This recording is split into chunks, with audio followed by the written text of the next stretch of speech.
Hello, everybody, and welcome to Voices of Impact. I am so excited to bring this wonderful woman up on this platform. She herself has a platform impacting women internationally. Anu Bhardwaj is a wonderful, wonderful woman, and I am going to let her introduce herself. Hi, everybody. Hi, thank you, Michelle, for having me. It's so great to join everyone this evening. I'm Anu Bhardwaj, and I'm the founder of Sheconomy. We're the world's first and only podcast listening app powered by the voices of women that's now available on both smartphones and low-cost mobile devices around the world. And we are touching the bottom billion through podcast listening apps on Android, iPhone, Cloud Phone, another device called Geo, which is in India, Geo phones and cloud phones now. So it's great to be here. It's great to share this with all of you. It's only taken us 4 years to build, but it's done now. And yeah, I'm looking forward to this interview. Sometimes apps and platforms take a while to build. I remember when I first started speaking on stages all around the world, it was roughly the end of 2018, and then 19 I started speaking. 2020 happened, so everything shut down, and then I finally started to monetize in 2021, 2022. So sometimes overnight successes take 10 years, and 4 years is not that long. So excited to learn more about Sheconomy. I kind of want to know a little bit about who you are, though, and why you decided to start this platform. So take us back. Who is Anu? Oh my goodness. So I'm a creative. I've always been a creative. I have an international background. I spent part of my childhood in India and then grew up in Charleston, South Carolina, and went to college in Washington, D.C., grad school in Washington, D.C. And then I sprouted some wings and I flew off to Asia, lived all over Asia, won about $500,000 in scholarships and grants during graduate school. And this took me from Borneo to Tibet overland, meeting with traditional healers, shamans, monks, working with children who had HIV, pediatric HIV. And that was my focus for the first few years. Once I finished grad school, I was writing grants, international health related grants in Sweden, got my MBA at the Stockholm School of Economics, became a Fulbright scholar to the Indian Institute of Technology in Mumbai. This is when I turned into a techie officially. And my project at the time was high growth women's entrepreneurship and looking at access to capital. And then I got into this private equity industry through the study and started helping US funds and international funds raise capital across the Middle East and Scandinavia. Loved it, made my money there, and started reinvesting into a platform called Women Investing in Women Digital. And Women Investing in Women Digital was doing events, conferences around the world, and ended up talking about cryptocurrency and Bitcoin back in 2016. And if you remember, it was still like, A up and dollar. I remember when Bitcoin was a dollar, and I walked into an event and I was like, what is this Bitcoin thing? And now, yeah, at the time of this recording, it's 2024, the end of 2024, and it's yeah, $100,000 for a Bitcoin. So you're in STEM. You are a tech person, a tech woman in STEM, yes, which is yes. very rare. It's very amazing. I'm super excited to get to know you even more. And you've traveled all around the world. So I've been to Hyderabad, India, on a mission trip, and I travel a lot with Unsilenced Voices, our nonprofit organization combating domestic violence, sexual abuse, and human trafficking in many different countries. But you are even more well-traveled than me, and that is amazing. What kind of drew you towards giving back to malnourished, underprivileged, impoverished societies? What was that draw for you to focus on that lower 1 billion? So I would go back to 2000 when I was doing this year abroad. I was at the National University of Singapore At the time, Georgetown University was where I got my master's, and I'd taken a year to go to Asia to go see what was happening. And I met this woman in my graduate program. She was from Denmark, and we became friends. And she was telling me about how she came to Asia for the first time, and she was working at this orphanage in Pattaya. And at this orphanage, mothers would come and leave their babies at the doorstep, and it was this Danish monk that would take in the children because they didn't know who the father was, or they couldn't take care of the child themselves. And so my girlfriend at the time was working with this Danish priest and taking in all these kids. And she said, there were all these beautiful babies and they were just left there. And I wanted to adopt them all. And I ended up spending not a month, not 6 months, but like a year, like a very long time working with him in this orphanage.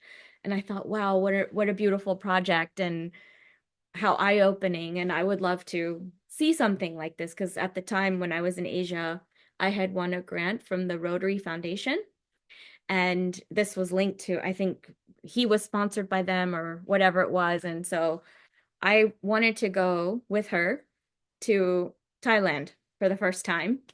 And we went to Hong Kong and Macau during one of our class school breaks, like we had a fall break or something. Okay, yeah. And during that time is when my eyes start to open and I started to see what was actually going on in Thailand and the trafficking of women and Pad Pong and Bangkok. And, these are all women who were not there willfully. They were brought in clearly. And that's when I started trying to figure out what happens to those children that are just left there, abandoned. Um, Ended up meeting this woman in Koh Samui, Tamir Barnsley, who became very instrumental in my life. And she had been working with healers and monks in northern Thailand, in Chiang Mai, in the remote areas. And she told me about how these kids were ostracized and there was this fear of HIV back then. And it was the monks that were taking care of the children and the healers, the traditional healers, because they didn't have nationality. They were up in the Golden Triangle where they don't know where these kids are coming from. And so that's what really brought me into this. And I ended up spending the next 9 months meeting with these shamans, healers, and monks on what were they doing to help Children. these, yeah, Yeah, exactly. And yeah. and moms are dying and their grandparents are dying, and where did they go and what happens to them? So that's where I got pulled into this whole world of And that pediatrics. was that was 24 years ago. Yeah. And now you are engulfed in this world and entrenched. And it's very interesting. Once you see something, you can't unsee it. And a Right. lot of people talk about this. Why do you still help people? Why do you travel internationally? Why do you give back so much? But just like you, Anu, once you see it, you had to do something about it. And in my opinion, if more people in society did things like this, saw it with their own eyes, we would not be dealing with a lot of the problems that we deal with today. And I believe that we could actually impact and help everybody on this planet. We have the technology, we have the monetary resources. Now it's just up to the right person to stand up, take a stand against a lot of these injustices and do something about it. So I love it that you saw Thank you. that, you experienced that, and you said, I'm going to do more. I'm going to do even more to help these children and help society. So you have a lot of schooling.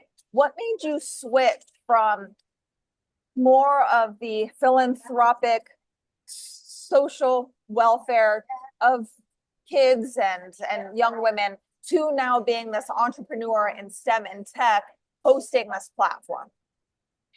So I think I've just gone full circle, to be honest. So it started off as international development, working with the bottom billion. And at the time, it was 85% of the world's population can't access primary care. There are 1.2 billion women who haven't seen a doctor because they can't afford it. This would bankrupt their families.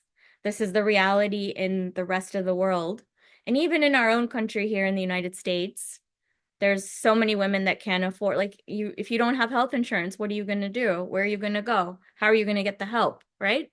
So going back to what I understood, 24 years ago is the primary care that people traditionally get when they're living on less than $5 a day or $10 a day is you go to the local healer. You treat yourself with plant medicine if you have to, natural remedies, holistic medicine, holistic healing. And where my journey took me is that I was writing grants. I ended up doing my MBA at the Stockholm School of Economics and realized that, there is a world that needs to be tapped into to drive funds and technology to reach this bottom billion. So they all work hand in hand. You need the money and you need the tech. You also need the heart to go back and build tech for everybody else because And that tradition sounds like it's you. You have that the is heart, me. you have the tech, you have the education. Yes, but also I know that me as a woman coming from India, South Asia, the way I view the world is very different than somebody who grew up in Sweden, who hasn't been exposed to this, who has like there's a triple bottom line and he has his bottom line or her bottom line. And it's yes, we want to help people and do well and do good and connect to all of these people, but it's coming from a different lens. And the motivation is how do we reach those people who have not been touched before at the end of the day? And do they need this more than you and me? So if they can't get an education, how are they going to access the system? How are they going to get out of poverty? How are they going to have better health? If we build apps for them on devices that they can afford that are inclusive and accessible, maybe they can learn by listening. And with AI, they can communicate with me and you now. Yep. It's within our reach. So this whole initiative has been built on the premise of why can't we give them access? And if we give them access, the entire world is going to move faster. Shift. Yeah, Yes, a gonna hundred percent. And it's interesting that you're talking about using tech for good. So in 2024, I was able to speak at the Synapse conference in Tampa, Florida, and I spoke about technology for good because AI is the scary term for a lot of people. And I speak on a lot of different platforms to where there's walking, talking AI. And this could be, 5 years from now that somebody's listening to this and they're like, yeah, duh, walking, talking. But when it first came out, right now, it's a scary situation for some. Yes. But we can use technology for good. Technology does not have to be scary. And Anu, you are doing something miraculous where you are providing education to those uneducated populace. Where I remember when Unsilenced Voices, we filmed with the TV show The Fixers, and we ended up going into one of the villages that we support, Tobu Village. And when we went in, literally most of these people had never seen somebody from another country before, Caucasian, any other African from another country. And it was this very interesting perspective for them to be like, oh my gosh, they're bringing help, but I can learn too. And that's our next goal with Unsilenced Voices, is to be able to build a vocational training center with a housing component and use Starlink, of course, and bring in internet, but teach them how they can actually generate an income, teach them about technology and AI at the school. So, I mean, wow, you are just an absolutely amazing woman. I'm so excited that we've been able to connect. What's next for you? So you launched this economy 4 years ago. What's next now? So, our apps are now in the app stores, and the model that we have now is we are bringing in podcasters, and your podcast will probably be on Economy very soon once you have your feed ready, your RSS. And I'm saying this for everybody else that has a podcast that may not have heard about us before. If you wanted to go on podcasthers.com, podcasthers.com, you'll see a link that says submit RSS, and you submit your feed. We're curating all of this content. You can see what this looks like. There's 5,000 podcasts from 175 countries. There's 65 languages. And if we don't have your language, we can add it in like 30 seconds. It's so fast. And then you get accessibility to other listeners that have not probably had access to your content before. So we have a membership for those people that want a lifetime membership at this time. And that's a way for you to get into these different devices that we've partnered with: Cloud Phone, KaiOS, Geo. Geo is in India. For those of you who don't know, it's a 4G network that they've built all over India with their own satellites. And so now you can get connectivity to listeners that are all over India. And they have launched a $13 4G, like it's a low cost phone, but you can get it on a 4G network. So you're going very fast. You can make recordings, you can make video content on it, you can pay your bills. So this is quite interesting. And we started building in stealth with Geo at the height of the pandemic. We were already in 175 countries with KaiOS, and the only country that we didn't have access to was India. My daughter donated her college fund to build these apps so that other girls can go to school. Thank you, Aria. And it was a whim back then. Like, can we make this work? We got $1 million in non-dilutive capital from the Islamic Development Bank, Al Garan Foundation, SDG Impact Accelerator. I'm still applying for more grants. There's a Pivotal Ventures grant out there from Melinda Gates. So we're just in the middle of that application process. And we're trying to use these phones to educate women about their health, women's health. So that's something really big, near and dear to my heart. I invite all women and men who are out there that are interested in supporting this initiative to reach out to us. I'll send the links that you can post below. And then in terms of growth and scaling, now that we're in all these countries, we're going to start to partner with other like-minded organizations who may want to get these phones out to different foundations like yours and others. So there's going to be campaigns and activations. We've been approached by several different investors, so we're raising a round. I won't name any big names right now, but the next step for me is to raise capital to blow this up. Yep. This is not your women's network, typical women's network. This is something we're No. ready to doing. This is something that you're making impact with, and that's why we are doing this podcast, because it's all about how we can make impact, whether ourselves and or collectively, because oftentimes it takes a village to make a change, and you are making that change. So Anu, I know that we are running out of time, which is very unfortunate, because I feel like I could stay on the phone with you forever, because I am learning from you. And I also want to get your technology in the hands of some of our women overseas. So definitely stay on after we finish. But I always ask a question in the end, which you pretty much already answered. What is your big impact? So then instead of answering that question, any last words of wisdom before we say goodbye? So for those of you that are listening, you are the change that the world needs right now. That's it. That's the solution to everything that's going wrong in our world. The solution is you. And if you decide how it is that you want to change this planet for the better, we're here to tell your story and amplify it and get it out to those people that need to hear what you have to say. Thank you. Awesome. And you heard Anu, it is up to you. It is up to you making that change. Lee Steinberg, who is Patrick Mahomes' agent, he's the real life Jerry Maguire. He spoke at one of our charity events about a couple of years ago now from when this is being recorded. And he ended up saying that it's not up to them, because we always say them, they'll do that. It's up to you. Yeah. So thank you, everybody. This is Voices of Impact, and we'll see you next time. Thank you, Michelle.